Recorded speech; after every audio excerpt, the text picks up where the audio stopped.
Josh was tired. The space station buzzed with noise, bright lights, loud vendors, and aliens from every corner of the galaxy. He had just finished a long cargo run.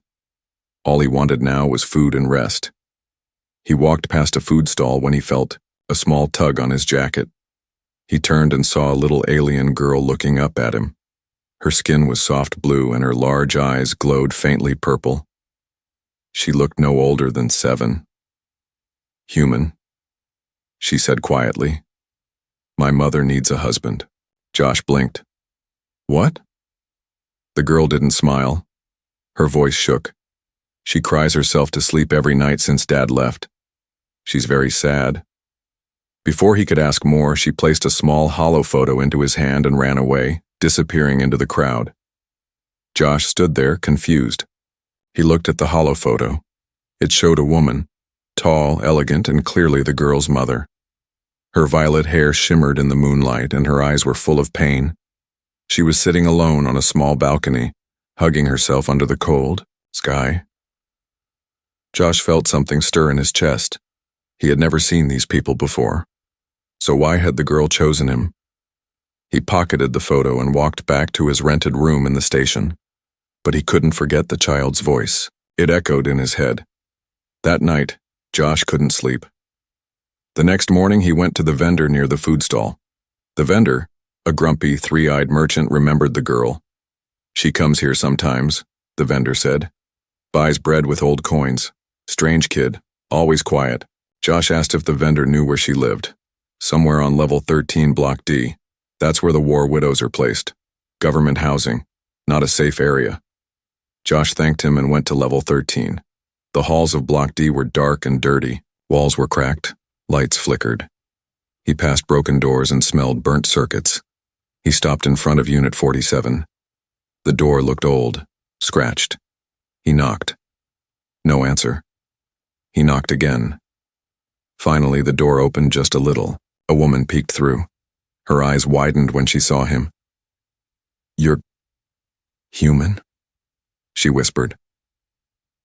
Josh nodded. "Your daughter gave me this." He showed her the photo. The woman gasped and opened the door fully.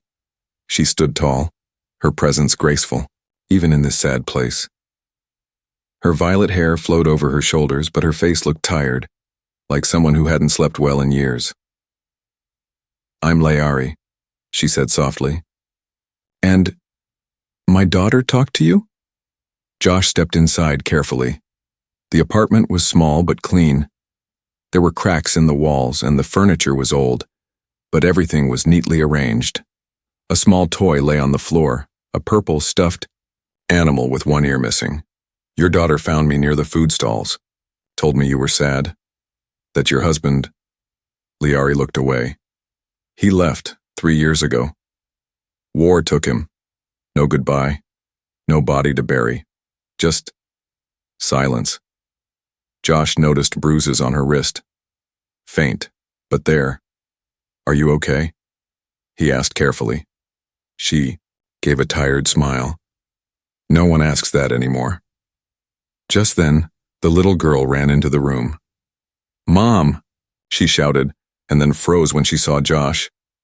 "It's okay, Naya," Liari said gently. "He's not here to hurt us." Naya nodded slowly. She moved behind her mother, hiding a little. Josh knelt down. "You were very brave coming to talk to me." Naya stepped forward slowly.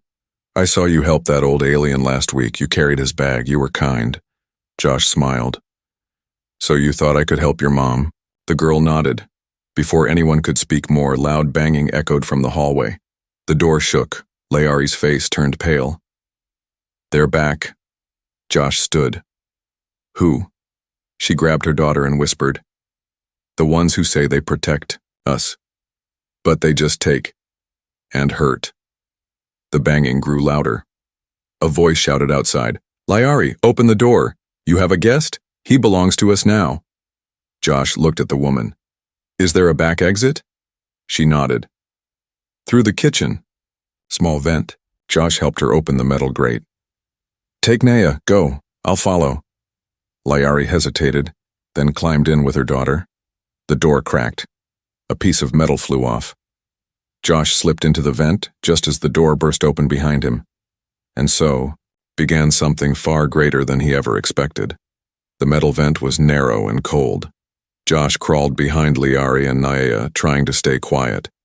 He could hear voices behind them, deep, angry, and getting closer. "Find them," one shouted. "The human is ours now." Josh's muscles tensed. Who were these people? Why were they after Liari and now him? They crawled through the vent until they reached an old maintenance shaft. Liari pushed open a loose grate and helped Naya down. Josh followed. They stepped into a dark storage room. Dust hung in the air like smoke. The place smelled of rust and oil. They were safe for now, but Josh could see fear written across both mother and daughter's faces. Liari turned to him. "You shouldn't be here," she whispered. "You called me," Josh said quietly. "Or, your daughter did." Liari looked at Naya. The little girl stared at her feet, silent. Josh asked, "Who are those men?" Liari sat down slowly on a broken crate. Her hands trembled slightly. "They were soldiers once, like my husband. When he died, they came back, said they would watch over us. But it wasn't kindness. They wanted everything, our food, our credits, even me." Josh clenched his fists.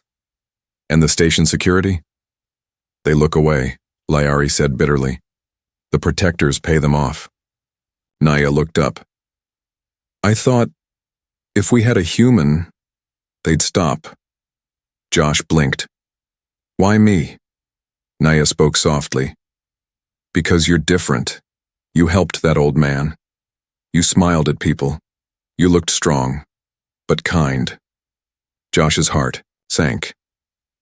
He had come to this station for fuel and supplies, nothing more. He had no plan, no weapons, no backup. But now, this little girl had placed all her hope in him. And her mother, so tired and worn, looked at him like he was her only light, in the dark. The next few hours passed quietly. They moved between hidden shafts, avoiding patrols. Josh used his old military training to stay unseen. Liari, despite her fear, was quick and smart. She knew the old layout of the station and found safe spots where the scanners didn't reach. In a forgotten cargo bay, they finally stopped. There, hidden under tarps, were old boxes and damaged machines. Dusty, but safe. Naya curled up in a blanket and quickly fell asleep. Liari sat close, her eyes staring into nothing. Josh sat beside her. "You said your husband died in the war?" Liari nodded. "He left for the Valari front, said he'd be back in 2 weeks. Her voice cracked. "It's been 3 years. Did they ever confirm he died?" "No. Just missing." Josh understood the weight of that word. Missing was worse than death. It meant endless waiting, no closure, no grave, only questions. Liari took a slow breath. "He wasn't a kind man, Josh. He didn't beat me. But he never loved me either. We were matched by our families. It was duty." She looked at him now, her eyes clearer. "Naya was the only thing we made together that mattered." Josh said nothing. He wasn't here to judge her past. But something inside him stirred. He didn't know these people a day ago, yet now he felt tied to them. Maybe it was Naya's innocent voice. Maybe it was the sorrow in Liari's eyes. Or maybe it was that strange photo, the one where she sat alone under 2 moons. That moment had reached him before anything else. Suddenly, a beep echoed from Josh's wrist device. Incoming message. He opened it. A message from Rix, an old smuggler friend, on the station. "Heard your name on the black market net. Someone placed a bounty on you, said you stole something valuable." "What the hell did you do, Josh?" Josh cursed under his breath. He showed the message to Liari. "They're coming. For all of us now," he said. "Not just you." Liari closed her eyes. "Then we run. Far. I can contact Rix. He has a ship. He might help us escape. But where will we go? Josh looked at her. Anywhere that isn't here. She hesitated. Naea, she needs more than escape. She needs peace. Josh nodded. And you? Liari didn't answer. Instead, she touched the hollow photo from earlier. The one Naya had given Josh. She looked at herself in it. So broken, so alone. You asked why my daughter picked you, she whispered. Maybe it's because I told her once that humans love deeply, that they fight for people they care about.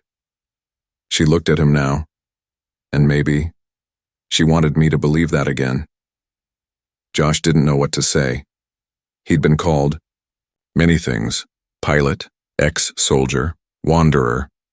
But now, for the first time in years, someone looked at him like he mattered, and he couldn't walk away now. Josh barely slept.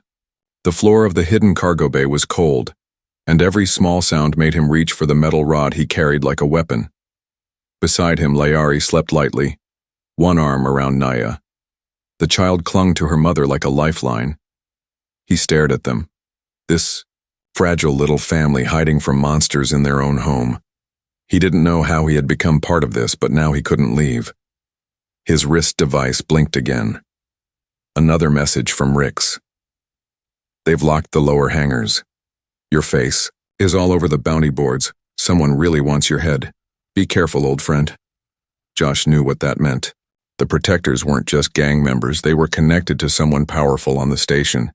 If his name was on bounty boards, then others would come too. Not just thugs, mercs, hunters, trackers, and some of them wouldn't care about Liari or Naya. Suddenly, a sharp crack echoed through the walls. Not near, but not far either. Then came a voice.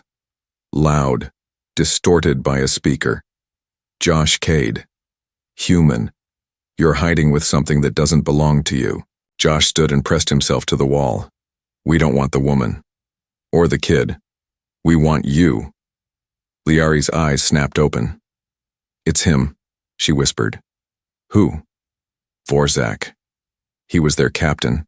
My husband's old commander. The one who made me sign that protection contract after my husband disappeared. Josh narrowed his eyes. What contract? They offered to keep me safe, in exchange for loyalty, for favors. If I didn't obey, they said they'd take Nea. Josh clenched his fists. Where are the copies of this contract? Liari's face darkened. They destroyed them. Josh looked at her and made a choice. No one is taking either of you. Not while I breathe. The next knock wasn't polite. It was a slam. The metal doors to the bay screamed as someone tried to force them open. Josh looked around. There's another way out, right? Liari shook her head. Not from here, we're boxed in. Josh moved quietly to the entrance and peeked through a cracked panel. 5 men, all armed. Vorzak stood in the center, taller than the others, wearing old combat armor with a jagged red emblem. His face was scarred and his right eye glowed with cybernetic red light. I gave you a chance, Cade, Vorzak shouted. Give yourself up and we'll let the woman and child live. Josh's voice rang out calm and steady. I don't trust liars. Vorzak laughed coldly. Suit yourself. Boys, open it. The men began cutting through the door with plasma tools. Sparks flew. Josh turned to Liari. Hide with Naya. Get behind the crates. She grabbed his arm. You'll die. Josh gave a faint smile. Not today. As the door burst open, Josh sprang from behind cover and slammed a metal rod into the first man's helmet. The man dropped with a grunt. Josh moved fast, using shadows, crates, and surprise. He fought dirty. Old soldier tricks. Elbow to throat. Knee to the stomach. Disarm. Strike. But he was outnumbered. Vorzak stepped inside. His cybernetic eye scanned the room and locked on Josh. You fight like your kind always does. Desperate. Sloppy. Josh wiped blood from his lip. Better than fighting like a coward. Vorzak charged. Josh dodged, barely, and the 2 men crashed into stacked crates. Josh grabbed a pipe and swung, metal clashing with armor. Vorzak caught the next. Swing and threw Josh across the room. Pain shot through Josh's ribs. He couldn't breathe for a second. Vorzak stepped closer, raising a shock baton. But before he could strike, a loud voice shouted, "Leave him alone!" Nyea stood out in the open, her arms shaking. She held a glowing orb, some kind of power. Cell Josh had shown her earlier. She didn't understand it fully, but she knew how to overload it. "Don't come closer," she warned, voice trembling. Vorzak froze. "You wouldn't." Josh groaned. "Nyea, no!" But Layari ran out and grabbed her daughter, pulling her back. Josh used the moment to grab a sharp metal shard and slice Vorzak's leg joint. The big man roared in pain and dropped. Josh kicked the baton from his hand and pressed the shard to Vorzak's throat. "I should end you," he growled. But Nyaya's voice came again, small and scared. "Don't be like him." Josh looked down at the broken man under him. Then he backed away. "I'm not like you," he whispered. Later, after tying up the attackers with scavenged wire, Josh contacted Rix again. "We need extraction. Quiet. Fast. Bring your fastest ship," Rix replied. "Already on my way. Dock 17, 1 hour, but after this you owe me big time." Josh helped Liari and Nyea to their feet. "You're hurt," Liari said, touching his bruised face. Josh smiled through the pain. "Not dead. That's good enough for now." Nyea clung to him. "You stayed." He nodded. "I gave my word." Liari looked at him, her voice low but full of emotion. "You were a stranger yesterday. Now you're the only person I trust." Josh looked at both of them. He'd come to this station alone, with no purpose. But now he had something worth fighting for. The ship hummed softly as it flew away from the station, leaving behind smoke, broken walls, and shattered pasts. Josh sat on the cold floor near the cargo hold, arms bruised, head throbbing, and thoughts heavy. Across from him, Layari held Nyea close. The child had finally fallen asleep, her small face peaceful after so much fear. Rix, the pilot, shouted from the cockpit, "We're clear of the patrol grid, heading toward the outer zone, but we've got heat behind us. Tracking drones. Someone still wants you, Cade." Josh wiped sweat from his brow and nodded. "Just get us somewhere safe." Rix didn't answer. He was busy flying like a madman, flipping switches, swearing in 3 different languages. Layari watched Josh in silence. Her hair was messy, her dress torn at the shoulder, but she had never looked stronger. She didn't cry this time. Her fear had changed into something else. A quiet storm beneath the surface. "I didn't think we'd make it," she whispered. Josh looked at her. "We almost didn't." She nodded. "You came back. You fought for us." He gave a tired smile. "I didn't do it for some reward, Liari." "I know," she said softly. "That's why it meant more." As the ship flew through deep space, they found a quiet moment to sit and breathe. Nyea woke and climbed into Josh's lap without a word. She hugged him tightly. Her small voice broke the silence. "Do humans stay forever?" Josh blinked. "What do you mean?" "Daddy left. He promised to come back. He never did." Josh held her tighter. "I don't break promises." Nyea pulled out a small metal star from her pocket, scratched, bent but glowing faintly. "I wished on this, that someone would come, someone who wouldn't leave." Josh's heart clenched. He didn't know what to say. Liari sat beside them. "She believes in stars more than people now." Josh nodded slowly. Maybe the stars were listening. There was silence again, deep and meaningful. The hum of the ship filled the air like a lullaby. Then Rix's voice crackled through the speaker. "Bad news. Tracking drones too close. We can't outrun it." Josh stood. "Weapon systems? This ship's not built for combat. 1 plasma bolt and we're fried." Josh looked at Liari. "Then we need to be smart." Josh stepped into the cockpit and stared at the screen. 1 red dot, fast, getting closer. Rix looked nervous. We can try to hide in the asteroid field ahead. But if we hit one, Josh grinned. Then don't hit one. The smuggler rolled his eyes. Easy for you to say, hero. They dove into the asteroid belt. Giant rocks floated in silence, cold and ancient. The ship danced between them like a ghost, twisting and dodging. The drone followed, but less carefully. It clipped a small rock, then another. Josh had a plan. Cut all power, right now. What? Do it. Make us look like space debris. Rix hesitated, then shut everything down. Lights died, engines stopped. The ship went dark and drifted. Outside, the drone slowed. It scanned, waited. Josh held his breath. Liari hugged Naya tighter. The silence was crushing.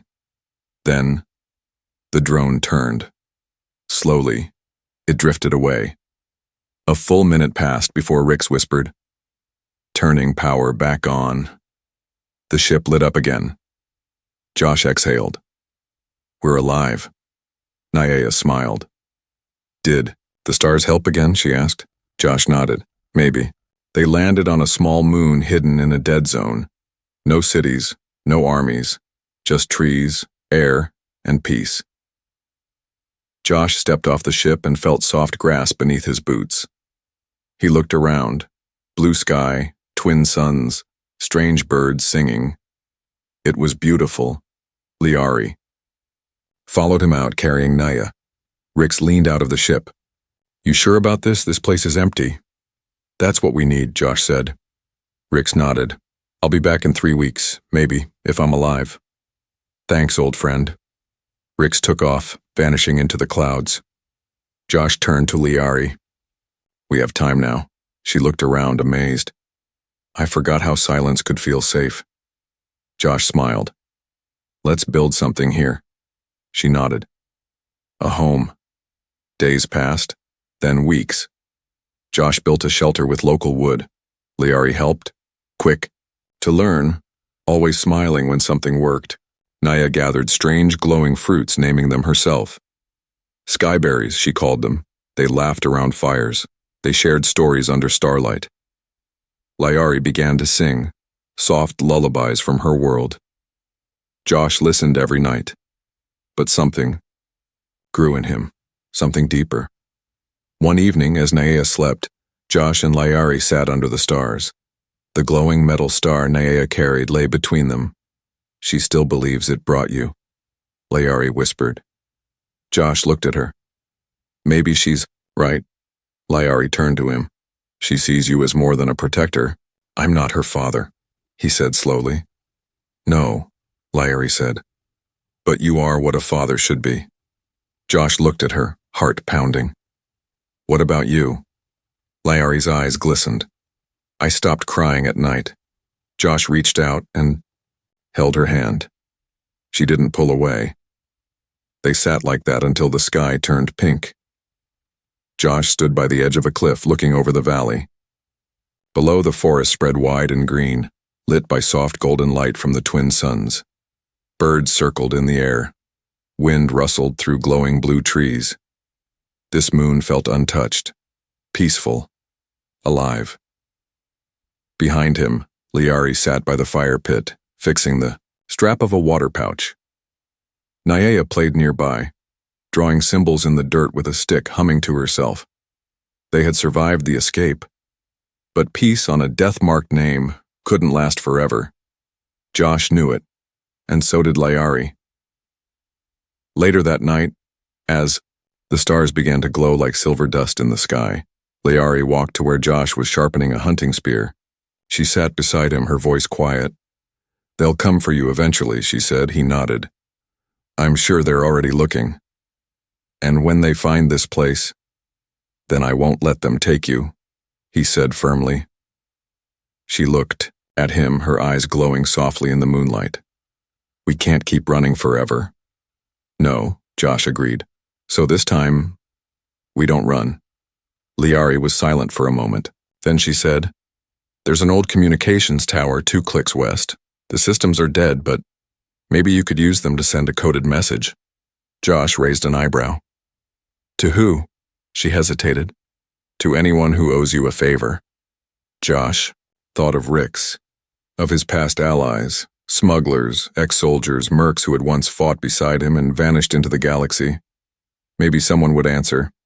Maybe not. But it was worth a shot. The next day, Josh packed supplies and Liari gave him a map etched on a piece of old metal. Naya hugged him tightly. Promise you'll come back. Josh knelt and looked her in the eyes. I always keep my promises, remember? She nodded, handing him her lucky star charm. Take this, just in case. Josh smiled and tucked it into his jacket pocket. The walk to the tower was rough. He crossed thick forest, climbed rocky hills and passed strange alien creatures that watched him with glowing eyes but didn't attack. Finally, he reached the tower, a tall, rusted structure rising into the sky, covered in vines and dust. Inside, the panels were cracked. The power cells were dead. But Josh had seen worse.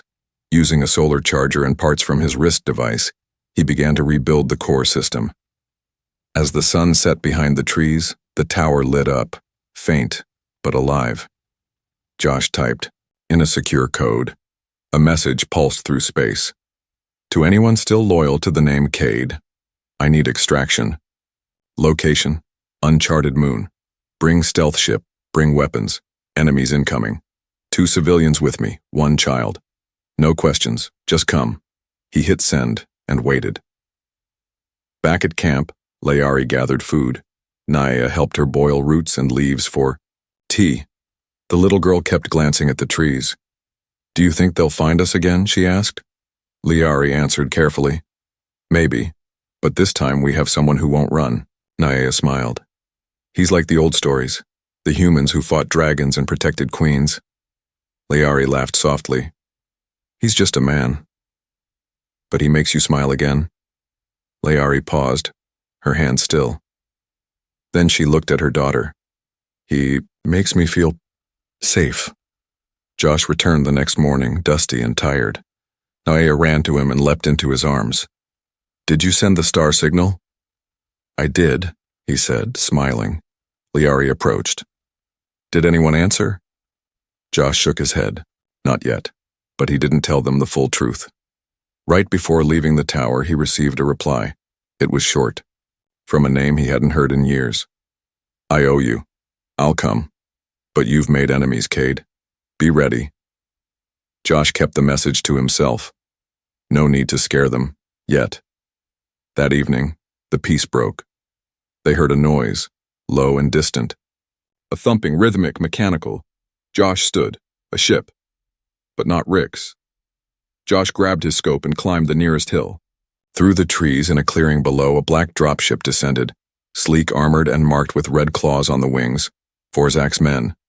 Josh ran back to the camp. They found us. Liari's eyes widened. How? No one knows this moon. Josh shook his head. They must have tracked Rick's or followed the signal. What do we do? Josh looked at her and Naya. We don't run this time. They packed what little they had. Supplies, tools, and weapons Josh had made from salvaged ship parts. As the sky darkened, Josh set traps around the perimeter. Tripwires, stun blasts, and smoke mines. Then they waited. Liari stood beside Josh, near the fire. I'm not hiding, she said firmly. This is my home too now. He looked at her and nodded. I wouldn't ask you to. Naya peeked from behind a tree. Are you scared? Josh knelt. Everyone gets scared. But courage means fighting anyway. She nodded and held up her small metal star. I believe in you. They came at night. 6 of them armed with plasma rifles. They thought it would be easy. But the first 2 walked into smoke mines and went blind. The 3rd was hit with a shock trap. The 4th stepped into a pit covered in leaves and broke his leg. Josh attacked the 5th with a spear, knocking the rifle away and dragged him into the trees. Liari used a slingshot with stun stones. 1 man dropped, twitching, but the last one he got through.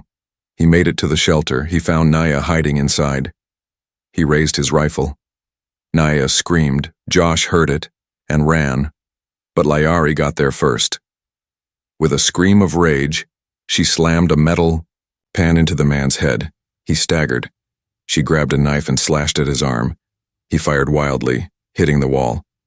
Josh tackled him seconds later. They fought hard, brutal. Then a flash of light exploded behind them. A ship, not Vorzak's. It hovered above them, black and silent. Then a ramp lowered. A voice came through a speaker. "Josh Cade, time to go." Josh stared. It was her Captain Vera, an old ally. A human war hero turned rogue. She had answered the call. Josh turned to Liari and Naya. "Let's go." The dark ship hovered just above the trees, wind swirling in every direction as the ramp lowered with a hiss of steam. The symbol of a broken crown burned on its side, a sign Josh hadn't seen in many years. It was Captain Vera's ship. Josh hadn't heard her voice in 5 cycles. She used to be his commanding officer, sharp as a blade and twice as deadly. When she left the military, she vanished into the black and took a small crew of loyal warriors with her. No one heard from her again. Until now. The voice echoed again. From the speaker, "Josh Cade, we got your signal. You're not dead yet?" "Disappointing." Josh smirked, grabbed Naya's hand and turned to Liari. "Come on, that's our ride." They ran through the trees as the last of the raiders regrouped in the shadows, but none dared follow them now. Not with that ship in the sky. As they stepped onto the ramp, Naya gasped. "This is a real warship?" "Half warship, half smuggler." "Junk," Josh muttered. "Still flies," Vera replied from inside, her voice sharp and clear. "Get in before I regret this." Inside, the lights were dim, and the air smelled of oil and metal. But it was safe. Vera stood at the helm, one hand on her sidearm, the other on her hip. Her short silver hair was tucked behind one ear and a long scar cut across her left eyebrow. She looked Josh up and down.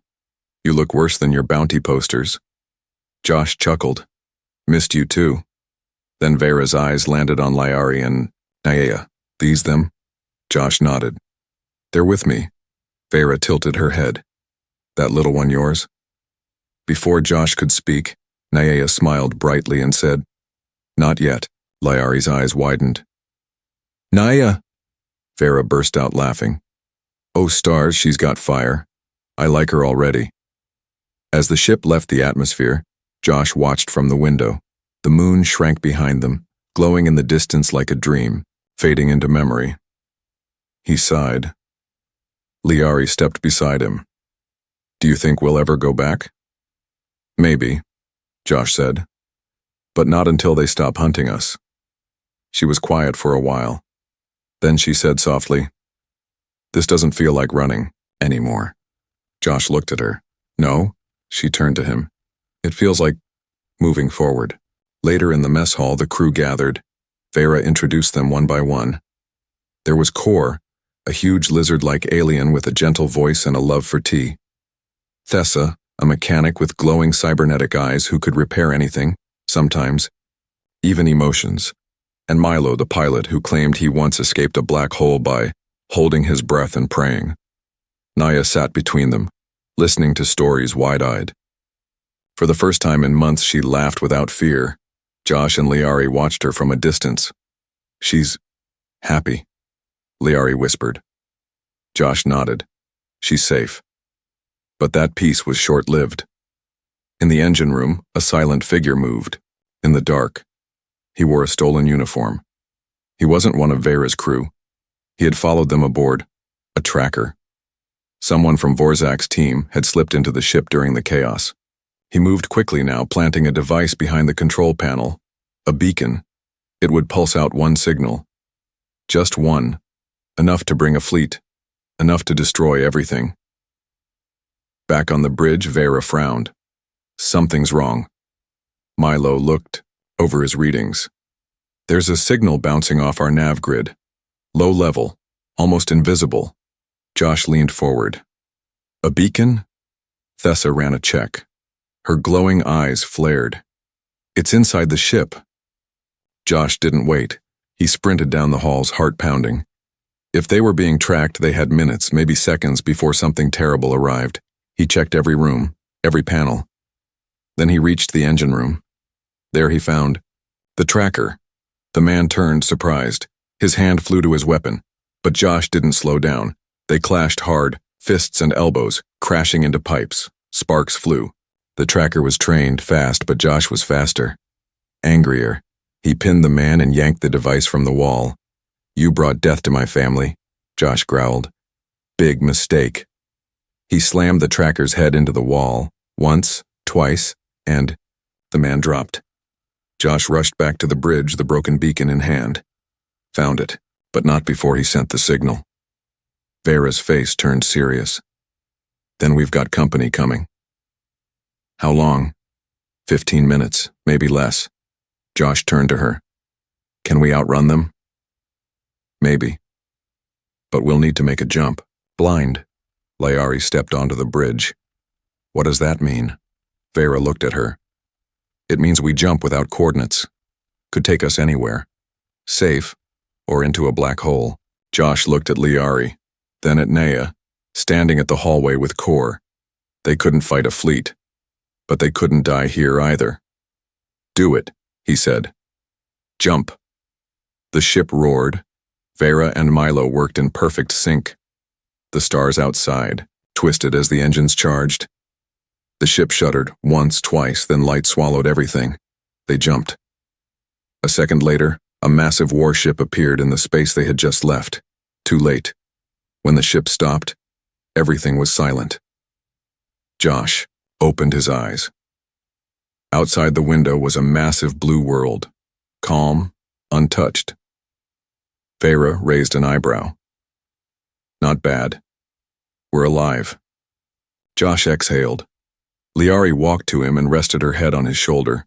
Naya ran in and held his hand. "You said you'd keep us safe," she whispered. Josh smiled, tired but proud. "And I will, no matter where we go." The ship floated silently, in orbit over the new world. Unnamed, untouched, and untouched by war. Below, endless blue oceans shimmered under a bright sun. Islands dotted the water like stars in a sea of peace. Josh stood at the window, arms crossed. His face still bore bruises, but his eyes held something stronger now. Purpose. Behind him, Naya pressed her forehead against the glass. "It looks warm," she whispered. "Do you think we'll see birds?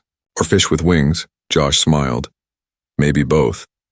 Layari walked up behind them, her steps soft. "It's beautiful. And more important, it's not on any map."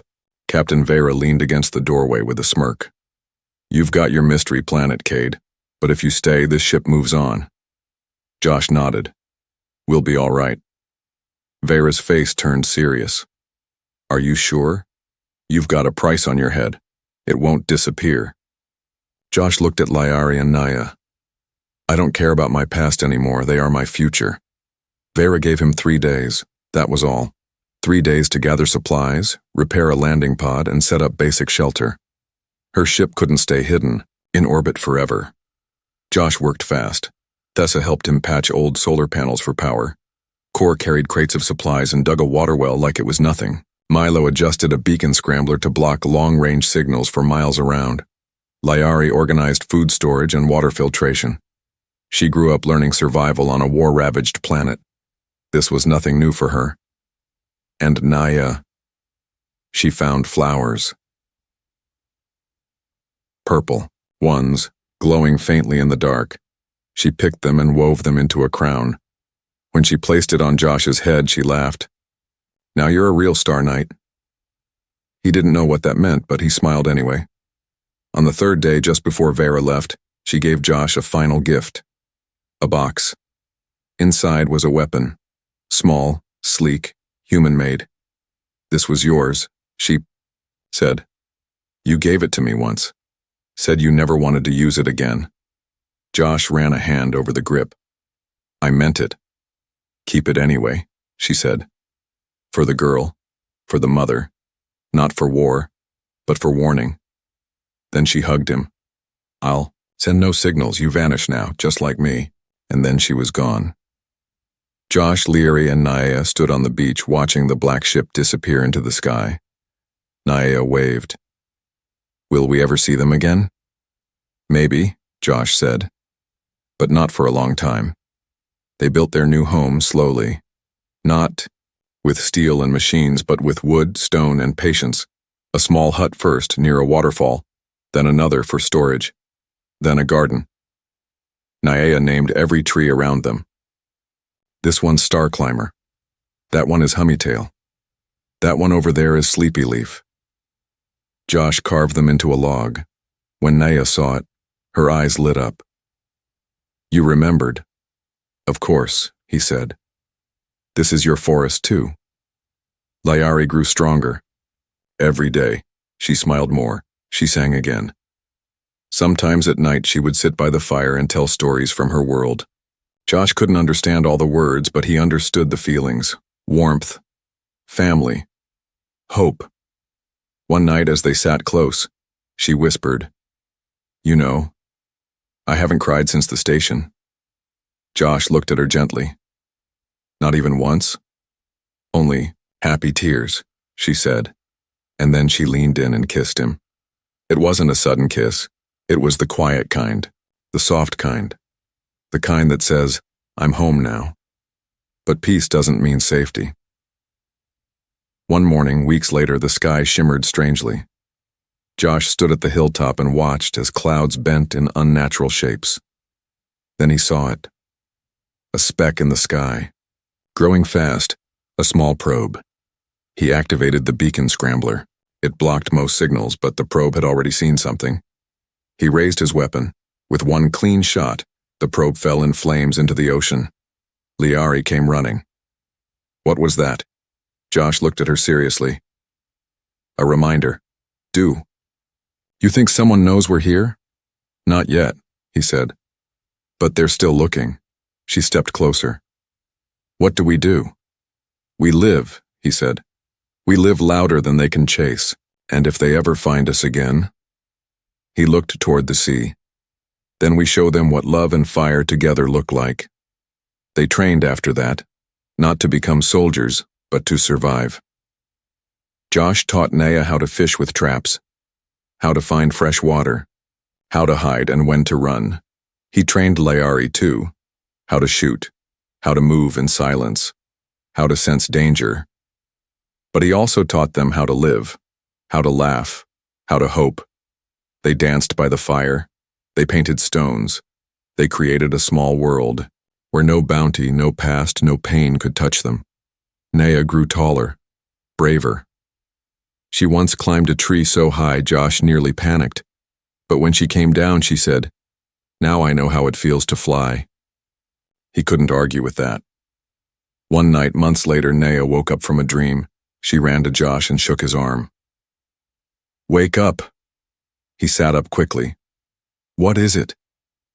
I saw something, in my dream. A silver star came down and said, Your home is safe now. Josh looked at her, puzzled.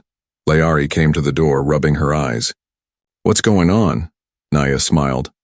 The stars told me. We'll be okay. Forever. Josh looked out the window. The sky was filled with stars. Maybe it was just a dream, maybe not. But he believed her, because she had wished once before. And that wish brought him, years later, the jungle had overgrown the paths. The wood of their first house had been replaced by stone and solar glass. Windmills turned silently under the sun. Birds sang. Fruits hung heavy on the trees. Josh stood in the middle of the village they had built, just 3 people and a lot of time. Naya was now a teenager, sharp, strong, and always barefoot. She walked up to him with a wide grin. Want a race? Josh laughed. You always win. Leary walked out of their home with a small pack. Hunting trip? Just scouting, Josh said. We're checking the East Ridge. Leary kissed him. Be back before sundown. Naya rolled her eyes. Mom, I'm not 5 anymore. Leary smiled. But you'll always be my girl. And then they were off, running through the trees, breathing fresh air, living free. That night they sat around the fire again. just like the first night on this moon. Naya leaned her head on Josh's shoulder. "Thank you," she whispered, "for never leaving." He put his arm around her. "I didn't save you," he said. "You saved me." Liari looked into the flames, then up at the stars. "My daughter's wish came true," she whispered, "and I found more than a husband. I found a reason to believe again." They sat in silence, and above them, the stars watched. No bounty, no enemies, no fear, just a home, a family, a life built in the ruins of sorrow and lit by the courage of a child's heart.